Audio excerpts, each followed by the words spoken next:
하시려고 독생자를 보내주시고 그 희생으로 이 땅에 75년 전에 우리 상도교회를 세우시며 종말에 이르기까지 빛과 소금의 역할을 감당하도록 섭리하여 주심을 감사드립니다. 교회에서 우리 교육자들을 도와서 승리를 보좌하고 만민에게 복음을 전하며 교인들이 기감이 되도록 장로를 세우셨는데 오늘 우리 교회가 주님의 이름과 기독교에 대한 감리의 규례를 따라 장로 취임식을 행하려고 합니다. 주님께서 인도하여 주셔서 은혜롭고 아름다운 예식이 되게 하시고 우리 감리사님과 취임하는 장로님과 참석한 교인과 내빈들에게 큰 기쁨이 되는 복된 시간이 되게 하여 주시옵소서. 교회의 머리가 되신 예수 그리스도의 이름으로 기원하옵나이다. 아멘. 찬송가 28장 부르시겠습니다. 다 같이 일어나셔서 찬송가 28장입니다.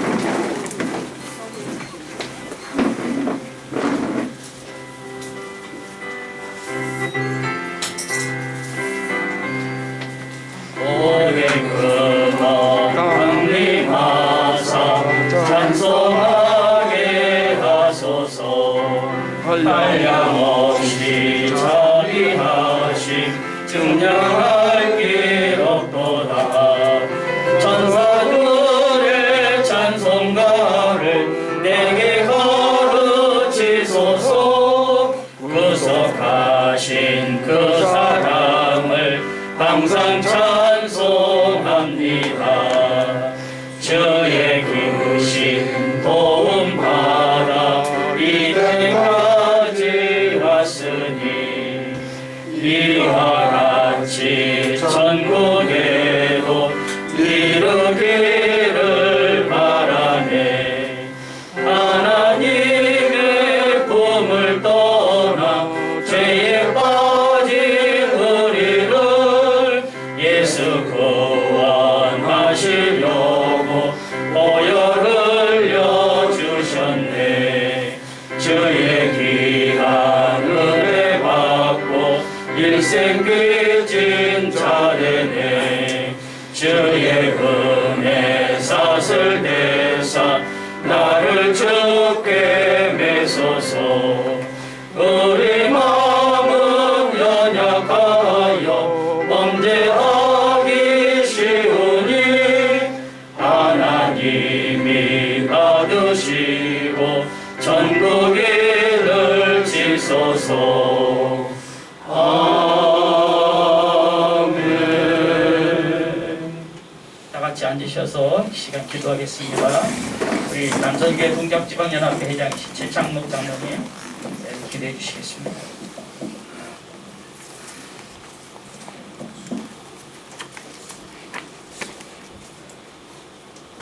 우리를 하나님의 형상대로 지으시고 우리와 사랑을 주시는 하나님, 거룩한 주일 성전으로 모이게 하시고 상도교회 창립 75주년 기념 및 이대영 장로 취임 감사 예배를 허락하신 하나님께 감사와 영광을 드립니다.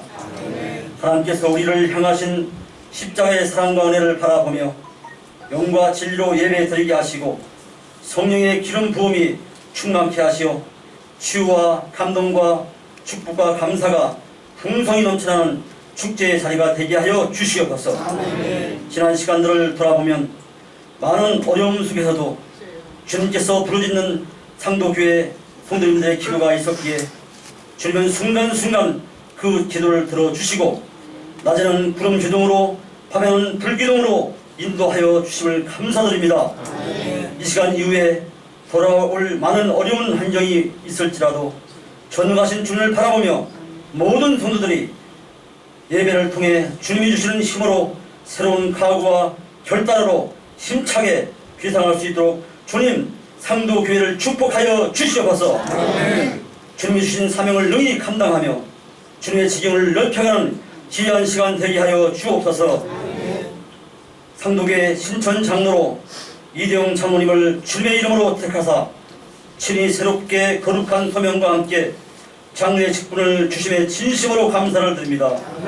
새로운 사명을 행하는 이대영 장로님의 길을 주님께서 인도하심을 믿으며 맡은 자들에게 구할 것은 충성이라고 하신 말씀대로 소명을 위하여 행하는 삶과 교회를 위해 충성으로 헌신한 교회의 기둥이 될 수 있도록 주님 도와주시고 주님 홀로 영광받아 주시옵소서. 이 시간 귀한 말씀을 전하실 장명수 감리사님께 큰 능력의 장중에 붙잡아 주시고 우리의 영혼이 고침받고 거듭나게 하옵소서. 말씀으로 우리의 부족함을 채워주시고 우리의 영혼이 주를 찬양하게 하옵소서. 주님께 주시는 물은 다시는 목마르지 않는다고 말씀하였사오니 오늘 생명의 말씀이 선포될 때 우리의 영혼이 영원히 목마르지 않는 진리의 말씀으로 넘쳐 흐르게 하여 주옵소서. 이 시간 상도교회 남성 중창단 찬양대가 주님께 새 노래로 찬양합니다. 기뻐 흡양하여 주시옵소서. 이 모든 말씀 예수님의 이름으로 기도드립니다. 아멘.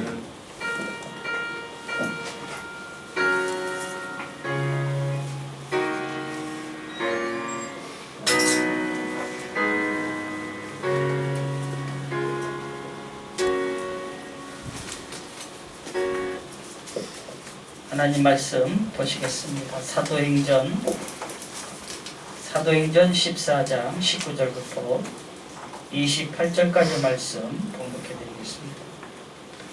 유대인들이 안디옥과 이고니온에서 와서 무리를 충동하니 그들이 돌로 바울을 쳐서 죽은 줄로 알고 시위로 끌어내치니라. 제자들이 둘러섰을 때에 바울이 일어나 그 성에 들어갔다가 이튿날 바나바와 함께 더베로 가서 복음을 그 성에서 전하여 많은 사람을 제자로 삼고 루스드리아와 이고니온과 안디옥에서 돌아가서 제자들의 마음을 굳게 하고 이 믿음에 머물러 있으라 권하고 또 우리가 하나님의 나라에 들어가려면 많은 환난을 겪어야 할 것이라 하고 각 교회에서 장로들을 택하여 금식 기도하며 그들이 믿는 주께 그들을 위탁하고 피시디아 가운데로 지나서 담빌리아에 이르러 말씀을 버가에서 전하고 아달리아로 내려가서 거기서 배 타고 안디옥에 이르니 이것은 두 사도가 이룬 그 일을 위하여 전에 하나님의 은혜에 부탁하던 곳이라. 그들이 이르러 교회를 모아 하나님이 함께 행하신 모든 일과 이방인들에게 믿음의 눈을 여신 것을 보고하고 그런 광경을 우리들이 보고 있습니다. 교회가 큰 교회 목사님들은 지금 많이 당황들하고 계십니다. 이전에는 가득히 모인 교인들이 있었고 또 교회의 웅장함 그리고 수많은 헌금들 그런 모든 모습들이 지금은 조금씩 퇴색되어져 나가는 걸 보면서 주일날 강단에 섰을 때 그 수많은 교인들이 뜨문뜨문 앉아있는 모습을 보면서 마음은 많이 우울해들 하고 계십니다. 우리가 생각하지 못했던 그런 광경들을 통해서 우리가 생각해 보는 것은 사람의 자부심, 사람의 뿌듯함, 그게 건물에 있었다면, 그게 교인들의 숫자에 있었다면, 또 수많은 물질에 있었다면 그 힘이 주님의 힘이 아니라 외적인 힘에 있었다면 많이들 당황스러워할 것이고 힘들어할 것입니다. 우리의 힘이 어디에 있습니까? 지난 주일날 말씀드렸던 것처럼 우리의 힘은 영적인 힘입니다. 이 힘을 가지고 우리는 신앙생활을 하는 것입니다. 오늘 상도교회 75주년을 맞이했습니다. 우리가 이전에 가졌던 그 성전 그리고 교육관, 넓은 주차장 이거 지금 다 사라졌습니다. 이러한 예배를 드리면서 우리는 생각합니다. 교회가 뭐냐 하는 것입니다.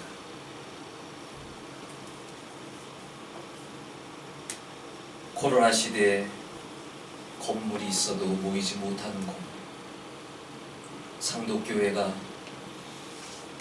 허물어지고 가지 못하는 그 상황, 이 모든 것이 사라지게 되었을 때 과연 무엇이 교회냐 하는 거예요.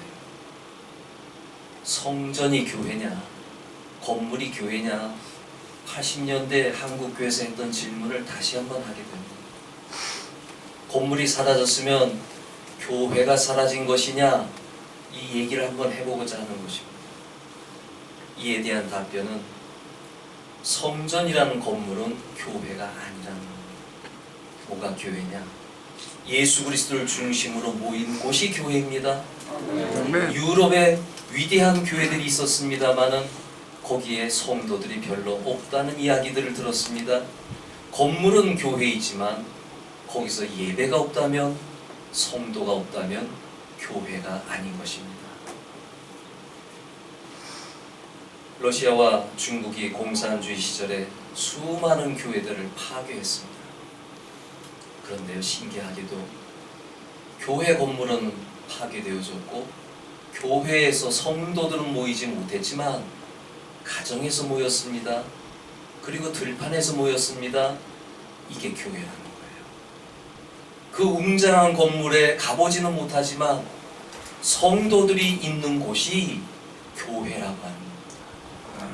우리가 가진 개념들이 성전을 보면서 저게 교회지라고 하는 생각을 코로나 시대에는 한 번쯤은 되돌아보게 되는 것입니다. 교회는 예수 그리스도 안에서 부름을 받은 하나님의 백성들의 모임입니다.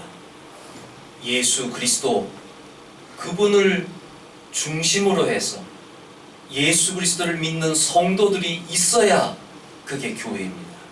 그렇다면 하나님을 예배하고 하나님을 의지하고 하나님께 기도하고 하는 성도들이 있다면 교회는 있는 것입니다. 비록 외적인 건물이 상도교회는 사라졌지만 바로 여러분들이 교회인 것입니다. 아멘. 믿으시기 바랍니다. 아멘. 여러분이 사라지면 상도교회는 어떻게 됩니까? 없어진다. 없어집니다. 여러분이 있으니까 교회가 있는 거예요. 그러니 여러분들은 얼마나 소중한 사람들입니까? 하나의 교회를 떠받치고 있는 사람들. 예수 그리스도를 아는 사람들입니다. 예수 그리스도를 통해 하나님께 예배하는 사람들입니다. 이것이 귀중한 것입니다. 그러면 성전이 교회가 아니라면 왜 성전이라는 건물이 필요할까요? 저는 러시아에서 경험했습니다. 갔더니 교회가 없습니다. 교실 한 칸을 빌려서 예배드렸습니다. 그리고 믿음을 가지고 학교 강당을 빌려서 예배드렸습니다. 그러면서 저는 많은 생각을 했습니다. 교회 건물이 필요하구나. 이유인즉슨 예배할 공간이 필요하니까. 거기서 성도들의 교제를 해야 되니까. 거기서 성경 공부를 해야 되니까. 주일이 되면 갈 곳이 있습니다. 저녁 예배 갈 곳이 있습니다. 새벽에 갈 곳이 있습니다. 성경 공부하러 갈 곳이 있습니다. 교회라고 하는 건물은 이런 기능을 하는 겁니다. 그래서 이 교회를 통하여서 우리는 신앙의 성장을 가져오게 하고, 그리고 함께 교제하고 함께 예배하기 때문에 이 건물이 필요하다는 겁니다. 우리가 이 장소를 얻지 않았다면 우리는 다 흩어졌을 것입니다. 그렇게 건물의 기능이라고 하는 것은 우리가 모이고 예배하고 교제하고 성장하는 데 의의가 있는 것입니다. 그러니 성전이 필요해요, 안 필요해요? 필요한 겁니다. 그런데 성전이 예배가 아닌 다른 기능을 가지게 될 때, 그때 성전은 필요 없어지게 되는 것입니다. 예수를 모르는 사람들이 모이는 곳, 그거는 교회가 아닙니다. 예수님께서 유월절이 가까웠을 때 예루살렘에 올라가셨습니다. 그때 장사꾼들이 많이 있었습니다. 예수님이 장사꾼들의 상을 뒤집어 엎으시면서 그들에게 야단을 쳤습니다. 야단 치시는 가운데 이런 말씀을 하셨습니다. 내 아버지의 집으로 장사하는 집을 만들지 말라. 그러니까 성전의 기능이 왜곡된 거예요. 잘못된 모습들을 보여주게 되니까 예수님께서 호통을 치셨던 것입니다. 성전의 기능이 왜곡되었을 때 하나님은 한탄하십니다. 예루살렘을 성을 보고 우셨던 것처럼 우십니다. 여러분 교회 올 때마다 마음이 아프죠? 주님도 같이 우십니다. 여러분 눈물을 흘리면서 이전의 성전을 생각하죠? 주님도 우십니다. 그 아름다웠던 것들이 하나님을 예배하는 장소였던 그곳이 없어진 것이 주님도 우십니다. 그렇지만 주님이 더 우시는 것은 뭐냐면 성도들이 사라질 때입니다. 성도들이 없어질 때입니다. 이것은 생명이 사라지는 것과 똑같습니다. 그러면 예수님께서 성전의 중요한 기능을 뭐라고 하셨냐면 이사야서의 말씀을 인용하시면서 내 집은 만민이 기도하는 집이라 그랬습니다. 성전의 우선적인 기능은 기도하는 것입니다. 제가 러시아에서 러시아 교회들을 쭉 돌아다녀 보니까 정교회가 있고 그 다음에 우리 개신교회들이 있습니다. 개신교회들 입구에 자그마한 간판이 하나씩 다 써 있어요. 나는 한국을 생각하면서 저기에 교회 이름이겠거니 하고 봤습니다. 그러면은 우리는 한국에는 노량진 교회, 세관교회, 예관교회, 그리고 새로운 교회 뭐 이렇게 교회 이름이 다 있지 않습니까? 그럴 걸 생각하고 봤는데 뜻밖에도 똑같은 이름들이 교회마다 있는 거예요. 말리트바 또 무슨 얘기냐면 기도의 집. 이게 러시아 개신교회 교회 간판의 공통적인 겁니다. 개개의 이름이 있는 것이 아닙니다. 우스리스크 교회가 아니라 거기는 기도하는 집, 이 명칭이 개신교의 공통적인 이름이었습니다. 그들은 구약 성경을 중요시 여기기 때문에 예수님의 말씀을 중요시 여기기 때문에 그렇게 이름을 붙인 겁니다. 교회는 기도의 집입니다. 여기 상도교회 우리 성도님들 제가 한 가지 제안을 할게요. 교회는 기도의 집이라 그랬으니까 이 말씀을 제가 하니까 이제 부탁을 드리는데 매일 저녁 9시에 30분 다 기도하시기 바랍니다. 아멘. 매일 모일 수가 없잖아요. 요즘 새벽 기도를 할 수가 없잖아요. 그러면 저녁 때 여러분의 기도 제목이 있습니다. 개인적인 기도 제목도 있고 상도교회를 향한 기도 제목도 있고 또 국가를 위한 기도 제목도 있고 많이 있는데 이제 저와 약속하십시다. 매일 저녁 9시에 9시부터 9시 30분까지 만약에 나는 9시에 기도할 수 없어요. 그럼 10시에라도 또 9시에 기도할 수 없으면 8시에라도 하여간 30분 저녁에 30분씩 뭘 놓고 특별히 기도하느냐 그 시간에는 상도교회 회복을 위해서 기도해 주시기 바랍니다. 기도 외에는 이런 유가 나갈 수 없다고 했습니다. 여러분이 할 수 있는 역할이 뭘까요? 여러분이 할 수 있는 역할은 기도하는 거 외에 지금 다른 게 없습니다. 하나님께 부르짖고 하나님께 말씀드리십시다. 바로 이게 성도의 중요한 부분이고 성전의 역할이라고 하는 겁니다. 여러분들이 성전이고 그리고 이게 되면요 그 다음에 성도들이 또 많아지게 되면 24시간 릴레이 기도도 하십시다. 지금은 그렇게 할 수 없으니까 우리 매일 저녁 9시에 30분 저도 하겠습니다. 그렇게 해서 상도교회를 위해서 꼭 기도해 주시길 바랍니다. 이렇게 우리가 기도하는 기능을 성전이 가지고 있고 또 성도가 가지고 있다면 이 성전의 기능이 왜곡되었을 때 예수님께서는 새 성전을 준비하셨습니다. 그것은 바로 너희가 이 성전을 헐어라 이 말씀을 하신 것은 예수님의 제자가 성전을 보면서 감탄한 겁니다. 저 벽돌을 보세요. 저 외관을 보세요. 너무나 웅장하고 아름답지 않습니까? 그러니까 예수님께서 하신 말씀이 이 성전을 헐라 내가 사흘 만에 일으키리라. 사람들은 의아했습니다. 수십 년 동안 지어진 이 성전을 어떻게 3일 만에 짓는다고 말씀하시느냐, 그렇게 궁금해했습니다. 그때 예수님 말씀하셨습니다. 그들에게 구체적으로 말씀하셔서 나중에 알게 됐습니다. 바로 당신의 몸을 얘기한 것입니다. 예수님이 십자가에 달려 돌아가시고 3일 만에 부활하게 되셨는데 바로 이 성전은 예수님의 몸이라고 하는 것을 가르쳐 주신 것입니다. 이후에야 제자들은 깨닫게 됐습니다. 그러면 교회가 뭡니까? 아주 중요한 말씀입니다. 예수님의 몸이 교회입니다. 그러면 이 몸이 예수님의 머리가 이 교회의 중심이라면 몸의 지체들은 누구입니까? 바로 성도들입니다. 우리 성도들이 교회를 유지해 나가고 있는 겁니다. 이렇게 하는 가운데 온전한 성전은 만들어지게 되었습니다.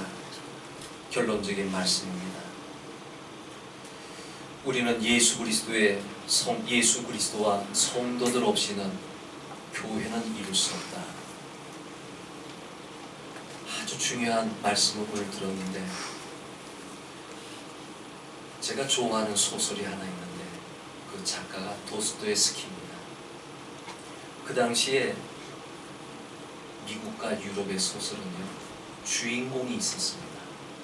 그리고 모든 것이 주인공을 대상으로 해서 우상화시키기도 하고 영웅화시키기도 하고 그런 소설이 만연했었습니다. 근데 도스토옙스키가 새로운 소설을 썼습니다. 주인공도 있습니다. 작가도 있습니다. 그런데 그 주인공이 아니에요. 그의 소설에 등장하는 모든 사람들이 다 주인공입니다. 이게 혁신적인 소설입니다. 우리는 한국의 드라마를 보고 영화를 볼 때 거기 누가 있습니까? 주인공 중심입니다. 그럼 주인공이 수많은 돈을 받습니다. 나머지 카메라맨들, 기술로 도와주는 사람들, 그 수없이 많은 스태프들이 있지만 그 사람들은 월급이 작습니다. 왜냐하면 주인공만 유명해져야 되니까. 근데 도스토옙스키는 그렇게 하지 않았습니다. A라는 사람, B라는 사람, C라는 사람, D라는 사람 다 주인공이에요. 그리고 그 사람들이 누구이든지 간에 조금씩 변화되는 것을 그려나갑니다. 거기에 설령 악인이 있다 할지라도 이 사람도 생활하고 지나다 보면 또 어느 순간인가 마음의 변화가 일어나요. 그 사람의 변화를 또 그려줍니다. 이렇게 해서 도스토옙스키 소설에는 결정된 인간이 없습니다. 완성된 인간이 없습니다. 조금씩 변화되어져 나가는 사람들이 그의 소설의 사람들입니다. 그렇다면 교회도 마찬가지입니다. 우리 성도들이 다 주인공이고 성도들 한 사람 한 사람이 다 귀중한 사람들이고 성도들의 변화, 한 사람 한 사람의 변화, 그것을 바라보면서 교회는 움직여진다라고 하는 사실입니다. 사랑하는 성도 여러분, 따라서 합니다. 나는 귀한 사람입니다. 여러분은 귀한 사람입니다. 하나님 앞에 다 주인공들입니다. 얼마나 하나님이 좋아하시는지 여러분 오시는 하나님께서 살 수가 없습니다. 오늘 상도교회가 창립 75주년을 맞이하게 됐습니다. 우리에겐 건물이 없다 그랬죠. 그런데 뭐가 있습니까? 여러분이 있습니다. 성도들. 여러분, 오늘 저는 저희 교회에서 전도서 12장 설교를 했는데요, 헛되고 헛되며 모든 것이 헛되도다. 인생이 노년이 되면 그렇게 되잖아요. 우리가 이 세상을 떠나갈 때 우리 눈에 보이는 건물이 뭐가 소용이 있습니까? 그 지위가 무슨 소용이 있습니까? 하나님 만나러 가는 게 중요한 거잖아요. 우리에게선 그렇습니다. 그러니 오늘 이 자리가 협소한 자리라 할지라도 주님께서 우리에게 주시는 말씀은 그것입니다. 여러분이 성전이요, 여러분이 성도요, 여러분이 귀한 사람들이니 75주년은 빛난다 하는 것입니다. 여러분이 그루터기로서 지금 하나님을 바라보며 여러분 욕심이 없잖아요. 마음을 다 비우셨잖아요. 우리 하나님께 예배하는 걸로 만족하고 하나님 찾는 것으로 만족하고 거기에 한 가지 소원이 있다면 그래도 75년 된 상도교회가 무너지지 아니하고 다시 일어섰으면 하는 그런 바람으로 여기에 앉아 있잖아요. 하나님 그 마음을 아시는 거예요. 75주년 여러분이 성전이기 때문에 저도 마음이 편안한 거예요. 하나님이 주시는 마음입니다. 오늘 본문 말씀을 다 읽지는 않겠습니다만은 여기에 제자라는 단어가 3번, 4번 나오고 있습니다. 제자가 뭡니까? 믿는 사람들을 얘기하는 겁니다. 여러분은 제자들입니다. 바울 사도가 가는 곳마다 제자를 만들었습니다. 즉 성도를 만들었습니다. 예수 믿는 사람들을 만들었습니다. 이걸 뭐라고 표현하고 있습니까? 오늘 본문에 교회라고 표현하고 있습니다. 교회들을 불러 모아. 여기 교회들을 불러 모으는데 건물들을 어떻게 불러 모읍니까? 성도들을 불러 모았다는 얘기입니다. 교회들을 불러 모아 자기의 선교 보고를 하는 겁니다. 어디에서 무슨 일이 있었고 어디에서 무슨 일이 있었고 근데 거기서 중요한 보고가 뭐냐면은 제자들에 대한 얘기입니다. 제자들을 세웠다는 얘기입니다. 제자들에게 부탁했다는 얘기입니다. 제자들에게 말씀했다는 얘기입니다. 성도들에게 말씀하시는 가운데 환난도 있지만 하나님 나라에 들어가려면 이것도 감당해야 된다. 그 말씀도 하신 겁니다. 우리에게 중요한 건 하나님 나라. 그 어디나 하나님 나라. 그게 우리의 목적이니까. 여기 제자들이란 단어가 여러분에게 해당되는 말씀입니다. 그 다음에 또 하나 특이한 단어가 나오는데 장로라는 직분입니다. 각 교회에서 장로들을 택하여 우리 지방 장로님들이 오셨습니다. 각 교회에서 여기서는 이제 각 지역의 교회를 얘기하는 겁니다. 각 지역의 교회에서 장로들을 택했다. 성도들 가운데서 장로들을 택했다는 겁니다. 장로들은 성도들 가운데 영적으로 뛰어난 사람들입니다. 다시 말하면 교회 지도자들입니다. 나중에 이 장로님들이 주의 종들이 됩니다. 하나님의 귀한 감독들도 됩니다. 그런 놀라운 역사가 일어납니다. 오늘 상도교회 75주년에 이대영 장로님이 취임하는 것은 특별한 의미가 있습니다. 장로 직분은 높고 낮음이라는 계급이 아니라 내가 받은 은사를 활용하는. 여러분, 이 바울 서신이 쓰여질 때 이제 감독이라는 직분이 서서히 나오게 되는데 이 감독의 직분을 그때 주어질 때 서로 하겠다고 했어요. 그러면 지금처럼 서로 하겠다고 했을까요? 아니에요. 순교의 이 당시는 순교의 시대니까 내가 순교에 앞장서겠습니다 하는 사람이 감독이 된 거예요. 이 시기에. 그러니까 우리와는 차원이 우리는 높은 자리에 올라가려고 감독하고 사람들에게 영광을 얻으려고 감독을 하는데 이 시기에는 내가 예수님의 십자가를 지고 따라가겠습니다 하는 사람이 감독이 됩니다. 그러니 장로의 직분을 받아 이것은 어마어마한 직분입니다. 죽도록 충성하라는 직분이에요. 이 직분을 아멘으로 수용하셨어요. 그러니 우리는 박수를 보내야 되는 거예요. 이거는 십자가의 길이지만 무슨 영광이 있습니까? 하늘의 영광이 있습니다. 또 이 세상에서도 영광이 있습니다. 하나님께서 주시는 축복이 있습니다. 그러니 우리가 십자가를 지고 갈 때 죽고자 하면 살 것이요 살고자 하기 위해서 내가 이 직분을 버린다면 나는 죽을 것입니다. 그러기에 우리 그리스도인들은 상당히 역발상적인 생각들을 하고 살아가는 거예요. 내가 죽는 것 같지만 삽니다. 내가 희생하는 것 같지만 죽어갔습니다. 내가 어려움을 당하는 것 같지만 하나님께서 많은 것으로 도와주십니다. 정말 결론적인 말씀은 상도교회 75주년 여러분들이 교회인 것을 꼭 기억하시기 바랍니다. 그리고 세 분 장로님을 선택하셨는데 이것은 보통 일이 아닙니다. 특별한 의미가 있는 겁니다. 이 출중한 장로님을 세우게 돼서 우리는 너무너무 감사합니다. 장로님을 위해서 기도하시고 또 장로님은 교회를 위해서 기도하시고 서로 이렇게 하는 가운데 상도교회가 미래에 어떻게 될지는 아무도 알 수 없습니다. 그러나 믿음으로 바라보십시다.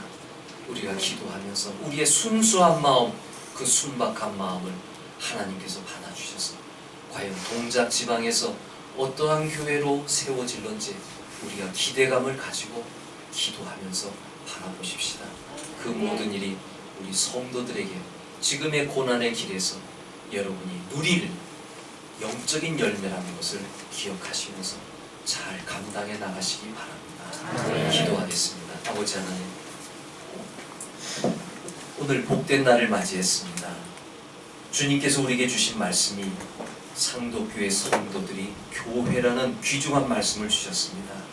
오 성령님이시여, 우리 성도들을 사로잡아 주시옵소서. 성령으로 충만케 하여 주시옵소서. 저들이 사명을 감당해 나갈 때 능력을 더하여 주시고 힘을 더하여 주시고 물질의 복도 주시고 건강의 복도 주시고 하나님의 영광이 드러나게 하여 주시옵소서. 이대영 장로님 특별히 축복하여 주셔서 저가 이 어려운 때에 장로의 직분을 맡았사오니 저를 통하여서 상도교회 귀한 사명을 감당할 수 있도록 축복하여 주시옵소서. 예수님의 이름으로 기도하옵나이다. 아멘.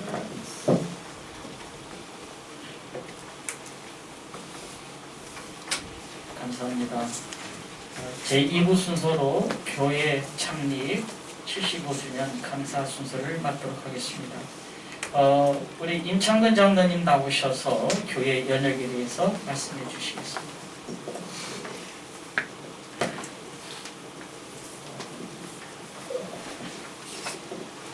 우선 먼저 하나님께 상도교회 창립 감사 예배를 드릴 수 있도록 허락해 주신 것을 감사드리며 상도교회 연역을 말씀을 드리도록 하겠습니다. 1946년 3월 1일 첫 예배를 시작하게 되었습니다.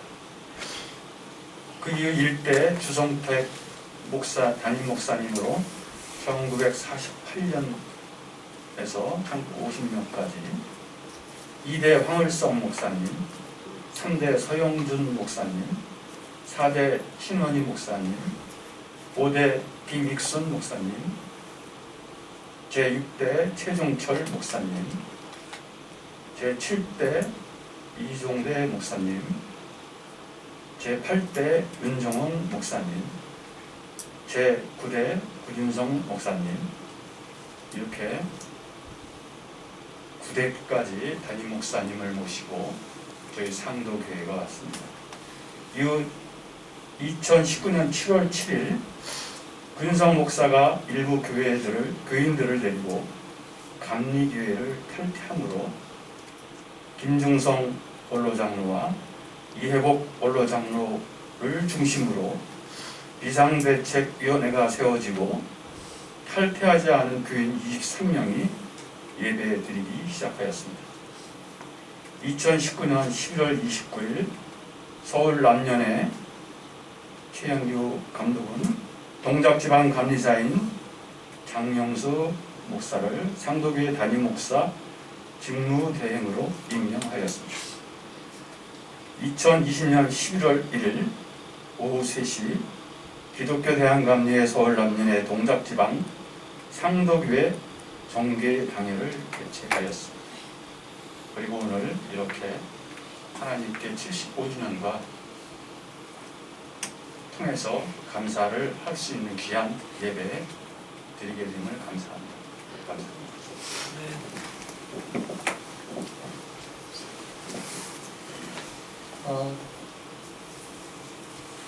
제3부 순서로 우리 장로님 이대영 장로님 취임식을 시작하겠습니다.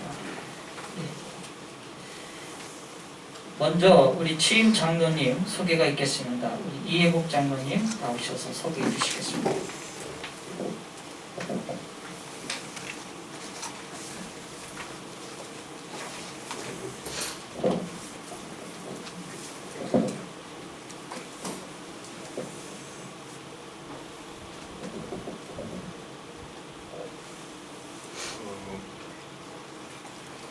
저희 상도교회가 한 15년 이상 그 장로를 세우지 않았습니다.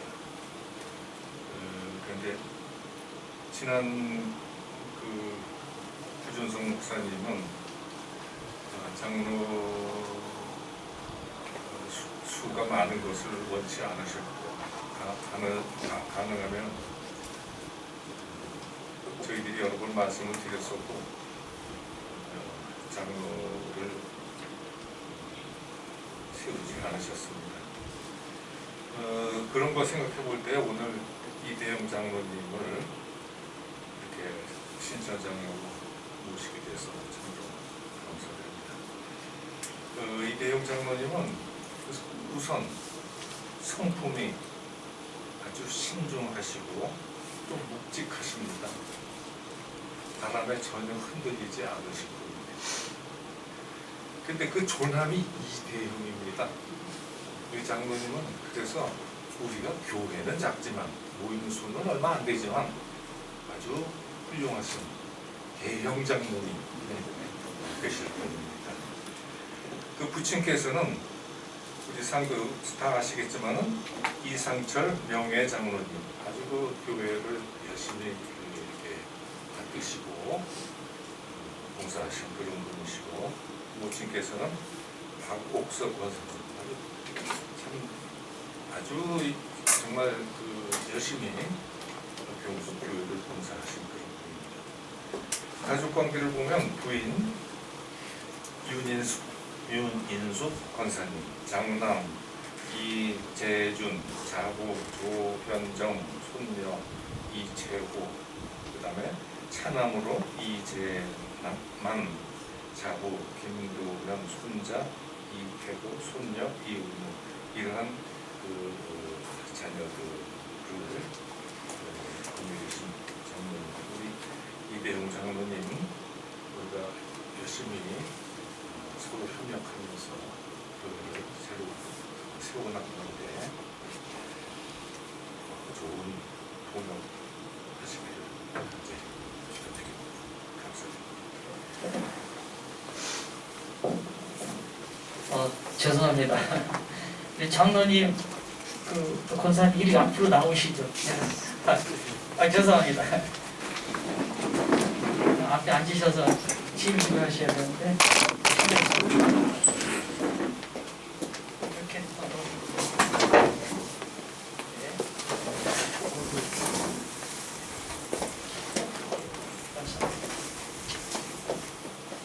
안쪽으로 장로님 앉으시면.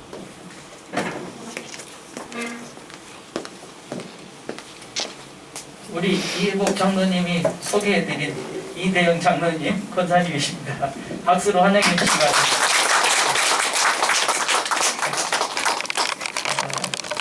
나오셔서 소개 받으시고 했는데 죄송합니다. 우리 감사님 나오셔서 장로님 취임 문단 및 선언이 있겠습니다.